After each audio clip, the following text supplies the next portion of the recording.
So I want to start by looking at how the Latin American region is faring with COVID-19. We did see that the World Bank announced support for developing countries, including in the Latin American region.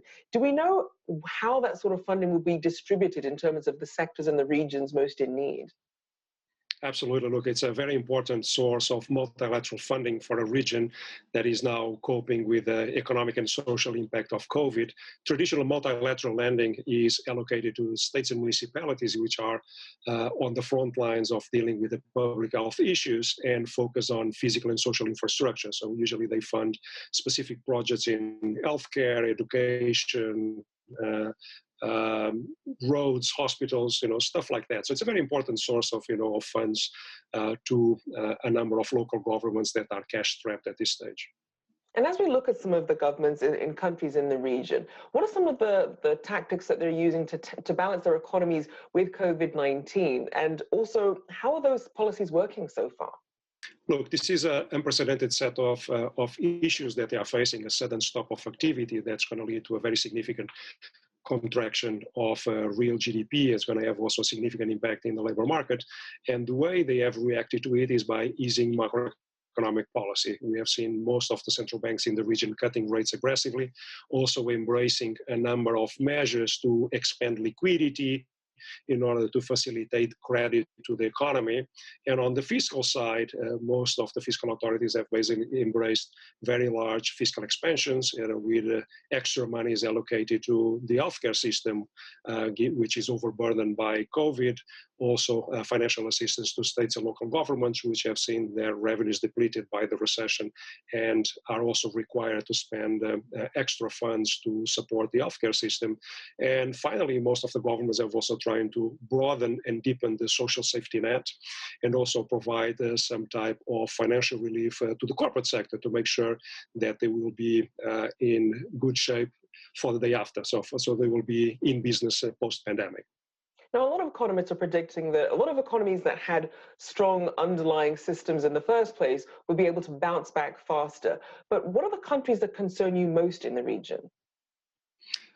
The entire region is going to suffer a massive, decline in activity. So there are no safe harbors in a situation like this. We're dealing with a very significant global contraction. We expect global real GDP to decline by 4%.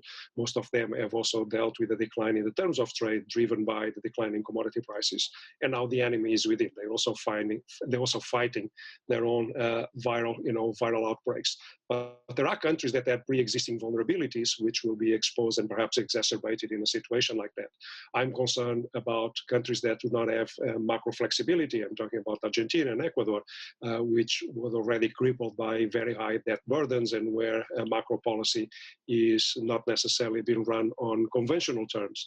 I'm also worried about the largest economies in the region. I'm worried about Brazil and the very significant increase in public debt that we're going to see in 2020. And I'm worried about Mexico, an economy that was already struggling before the arrival of the viral outbreak, and where the policy response has lagged behind. I think they are behind the curve in terms of the fiscal support to the economy. And to be honest, on the monetary policy front, they could have done a lot more, and they also have a significant fiscal and monetary policy room to do so, but there's been a policy choice to be a little bit more contained in that response. And I do also want to hone in on Argentina. We saw that Argentina's finance minister recently told its global bondholders and lenders like the IMF that the country has no money to pay them back. What sort of situation then does this leave them in? Certainly the country is suffering from a recession that has now lasted for 3 years, but having no money, it's maybe an exaggerated characterization. They want to restructure their debt, their external liabilities. In the spirit of burden sharing, I think that it's incumbent on the authorities also to make some effort, at least to improve the medium-term fiscal profile, so that the entire burden of the adjustment does not necessarily fall in the shoulders of bondholders. They have outstanding debt.